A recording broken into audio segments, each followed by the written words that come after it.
Well, hi everyone, Shaun Humphries here. Welcome to All Things Retirement. Well, in this video, I'm going to cover off some really important retirement income planning principles that come out of a recent report that was issued by a major Canadian accounting firm. And what they did is they interviewed or surveyed over 4,000 Canadians between the ages of 55 and 64, and just to find out what their retirement readiness was and some of their concerns. And in the report, they also debunk some commonly held retirement planning principles, and they nail it in terms of the core of retirement income planning. So I'm going to share those ideas with you. Now, what's interesting about retirement income planning is we're all different. We're all unique in terms of how we plan for retirement, what our priorities are, our financial circumstances, that's for sure. That's customized, it's unique. For some of us, retirement's about just quitting work and never working again. For others, it's about transitioning to a different career maybe. Maybe it's more time with the grandkids or traveling, new experiences. So however you define it, that's the right definition for you. But on top of that, and in spite of that uniqueness, there are some common concerns that people have. Will I run out of money? Am I missing some things in my planning? There are some degrees of anxiety out there. And so this report will help us to zone in on, some of the key planning principles. Now, if you're new to our channel, make sure you hit subscribe so you don't miss future content. As well, if you go to the show notes, you'll find complimentary retirement income planning resources that you can tap into. Okay, let's take a look at the report. So first of all, I want to thank the individual who sent me an email with a link to this article. And the article was written by Craig Lord with Global News. And the title of the article was Most Nearing Retirement Will Need to Make Significant Lifestyle Cuts report. So basically embedded in the report is that particular comment. Now, let's take a look at some of the key takeaways from this report. So a wave of Canadians gearing up for retirement will be forced to make significant cuts to live comfortably for the rest of their lives, an analysis from Deloitte Canada says. Like I said, 4,000 Canadians were surveyed between the ages of 55 and 64. And Deloitte basically broke up this report two major groups. You had one group, which was about 14% of near retirees, who were expected to be comfortable in retirement. On average, they had about $900,000 of financial assets, and they owned their own home. The bottom percentile, so the lowest group, were likely to have a difficult transition because they have no savings, they may not own their own home, and they'd be reliant on Canada Pension Plan, Old Age Security, and maybe Guaranteed Income Supplement to fund their lifestyle. So those groups were particularly vulnerable. And then you had a mid-tier, 55% of near retirees who will have to make changes to their lifestyle to avoid outliving their financial savings. And that's the group that I really want to focus on in terms of this particular discussion or video, because to Deloitte's credit, when they did this report, they did debunk a little bit of the typical planning discussions around retirement. And they, like I said in my intro, they really nailed it in terms of what the core planning principle should be. So let's take a look at some of this right now. So first off, they talk about how much do you need when you retire. And they reference a Bank of Montreal survey that was released earlier this year that pegged that number at $1.7 million for most Canadians, and with fewer than half of respondents indicating they're on track to save that much. Well, of course. And let me tell you something, or share with you something. We've helped hundreds of families transition successfully for retirement. And I will tell you categorically, most of those families did not have $1.7 or $2 million in their financial assets. That just wasn't the case. And what you'll see in this report near the end, where they nail it, is retirement income planning is not about having the most amount of assets or a certain asset value. It's about properly exploiting what you do have in terms of how you generate the income, what will your tax rates be. This is a very blunt calculation. So it's going to vary by jurisdiction, obviously. What are your tax costs? That's a big one when you retire. It's going to vary by a couple situation where some may have a pension, maybe the other person doesn't. What's the impact of income splitting? When you split pension income when you retire. What are your unique lifestyle requirements? Not every family is the same. I talked about at the beginning of the video. Everyone is unique and different. And you need to customize your planning based on that. So forget about these blunt calculations. 1.7 million, that's irrelevant. And even in this study they did is that, the group, that 14% that seems to be comfortable, on average they had $900,000 of investable assets. far below this $1.7 million. So I work in the financial services industry. The financial services industry does a lot of great work for Canadians. But sometimes you see this information that gets pushed where maybe it's a push towards you need to save, save, save, where maybe it's more about plan, plan, plan. And maybe we meet in the middle in terms of the combination of what you need in terms of financial assets and how you can make the most of the financial assets through effective planning.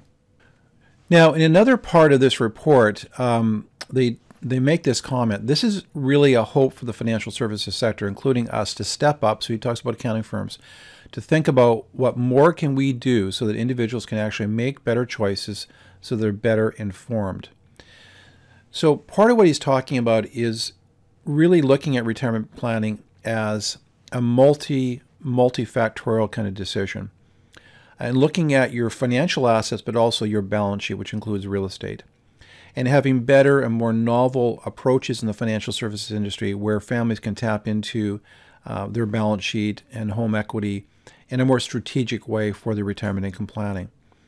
And that when we plan for retirement, we look at it holistically, where we look at the combination of cash flow from pensions, when to take pensions, how income splitting can be beneficial to the family, and then really dial in a customized plan.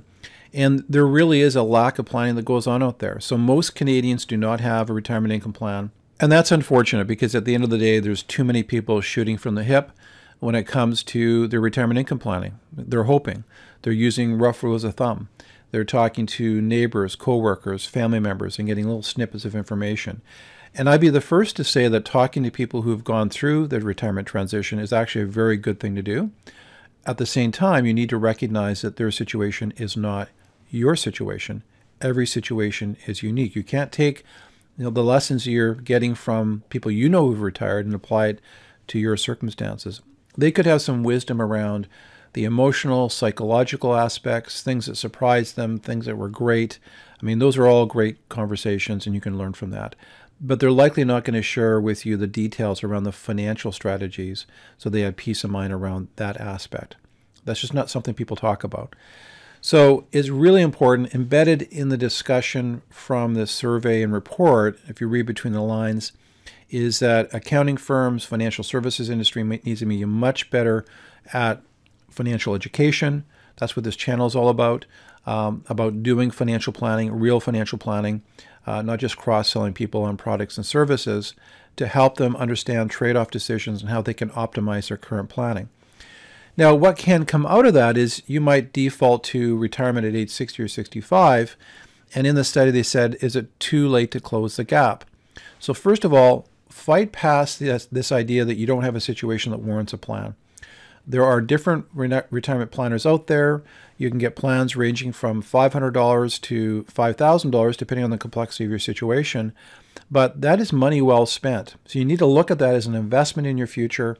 People spend money on accounting for their tax returns every single year in perpetuity. But I would say that having a retirement income plan done and updated provides huge financial value to you over the years. And so you want to make sure you connect with a financial advisor to help you with that process. Okay, so the million-dollar question is, if you're in a situation where you are not happy with where you've landed in your retirement income planning and you've got a little bit of anxiety, is it too late to close the gap? And what I would say to you is absolutely not.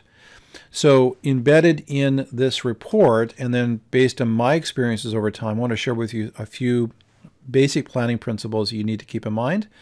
And the first thing is it's not too late to close the gap. So if you've landed in a place at age 60 or 65 where you're not happy with your progress, but you'll just retire anyway and do the best you can, probably there'll be a cut in lifestyle, that's just your reality. I'd say ditch that approach. You have agency and you have the ability to plan. But maybe what you need to do is just be a little more flexible and look at things slightly differently from how many people look at it. So first of all, you can do a lot in a 10-year period. So maybe when you take a look at your retirement income plan, if you're 60 or 65, use the next 10 years as a bit of a phased strategy. It may mean continue to work for a while. So you're putting less pressure on your portfolio and allowing it to compound longer. You need to keep in mind, again, like I said, if you're in your 60s, you might live at least another 20 years plus. So you've got time to do some planning and do a gradual transition. The second thing is, when you take a look at your government benefits, the overwhelming majority of people take their Canada Pension Plan early. And yet for many people that does not make sense at all. But there's a very overwhelming desire by people to sort of take the money and run. I made contributions for years, and I just want to get the money out and I can use it. But if we're planning over the last third of our life, likely for many people, particularly in that group where they're not quite happy with their progress and the amount of financial assets they have, deferring Canada Pension Plan and maybe even old age security could very well make sense. Look at that plan as a defined benefit plan. If you don't have one, you're going to get regular consistent income. It'll last as long as you do, and you're going to get full cost of living indexing on that income all the way through to life expectancy, however long you live. The next area is how you handle your investment. So again, the study talks about this. The general rule of thumb, and again, they just beat up on these rules of thumb, is take 100 minus your age, and that's how much you should have in the stock market. So if I'm 60, I should have no more than 40%. If I'm 70, I should have no more than 30%. Or even you shouldn't have any money in the market when you retire. You need to be really conservative and just buy government bonds or GICs. And that is horrible advice. So what you need to do is feather in a diversified strategy into your portfolio. Resist the natural inclination and the generalized advice out there that when you retire, you put all your money in guarantees. That's a fatal mistake for most people. So you want to have guarantees for money that you need access to over the next 1, 2, 3 years. Be conservative. Make sure you've got GICs, T-bills, high-yield cash accounts in place. But there'll be some money that won't be needed for a number of years, and that's the capital that's going to give you above-average returns and help you cope with inflationary pressures, whether that's common shares like the banks, insurance companies, large blue-chip companies that pay consistent dividends, and you will experience price appreciation over the years on those companies. Those are great assets to have, either directly or through ETFs or mutual funds, to grow your capital over time. So you'll be able to cope with the inflationary pressure over time. So you don't want to be sort of monolithic in your approach where it's just one asset class. You want to have different asset classes that serve different needs for your portfolio goals. The chart that you see in front of you is interesting. It goes from 2003 to May of 2023. And we're comparing 4 major investment categories. So we've got 1-year GICs, 3-year GICs, aggregate bond portfolio, so that's tradable bonds, Government of Canada's corporate debentures, and then Canadian stocks, so the S&P TSX. And what you see over time is that 1-year GIC grew by 28% over that time period. So it didn't grow a lot, obviously. So it's basically a long period of time, not a lot of growth. The $100,000 that was invested grew to $28,000. 3-year GICs grew to $140,000, so $40,000 in gains. The bond portfolio doubled. It went from $100,000 to $206,000. And the Canadian stock portfolio, the broad Canadian index, grew to almost $500,000. Now, clearly, there's volatility in this blue. So blue is not necessarily loss of capital. High-quality stocks can fluctuate, but there is that fluctuation that takes place. That's why that money should be parked for assets that are not needed right away. So time is the investor's best friend. The GICs that are in the portfolio are not going to deliver a lot of growth, but you have the money there because you don't want to see market fluctuation. You don't want to be down in the market when you need access to capital to supplement your income needs. But this is a really great illustration of the power of longer-term growth in the portfolio. There's no comparison between the GIC performance and the stock, even the bond performance. And so take a look at your portfolio. Money that's not needed for 5 years plus. You can start feathering in balanced accounts, actively managed bond portfolios, or individual stock, blue chips, or stock ETFs or mutual funds as part of your strategy. So that summarizes my overview of the report released on Canadian retirement readiness. So let's just quickly summarize what comes out of this report. What can we glean from this information? Number one, there's always time to plan. So make sure that you look at the next 10 years. If you don't feel like you're quite ready, there's lots of advanced planning you can do. You can leverage over a 10-year period very effectively.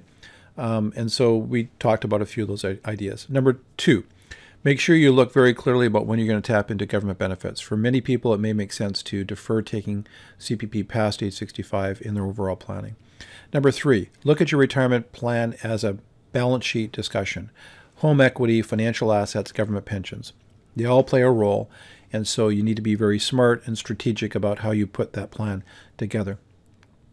As well, you need to look at your portfolio in a very practical way. The default for people retiring is to make sure that everything's in guarantees to reduce risk. Again, risk reduction is important for assets that might be needed over the next 3 to 5 years. Risk reduction or volatility is something to be leveraged off of and to take advantage of for assets that will be delivered longer term so you can protect yourself against inflationary pressures. That's high quality stocks that pay dividends or investments that buy those stocks, ETFs or mutual fund products. Well, I hope that's helpful for you. Again, if you don't have a plan and you'd like to find out how you can get a complimentary forecast, make sure you go to the show notes for this video. It'll take you to a link where you can go to our website to get more information on that. As well, we've got some complimentary educational resources on retirement planning, and embedded in this report was just the importance of people educating themselves on their options. And if you haven't subscribed, make sure you do that so you don't miss future content that we're posting on a regular basis. You take care. Wishing you all the best in your retirement journey and overall wealth planning experience. You take care. Bye-bye.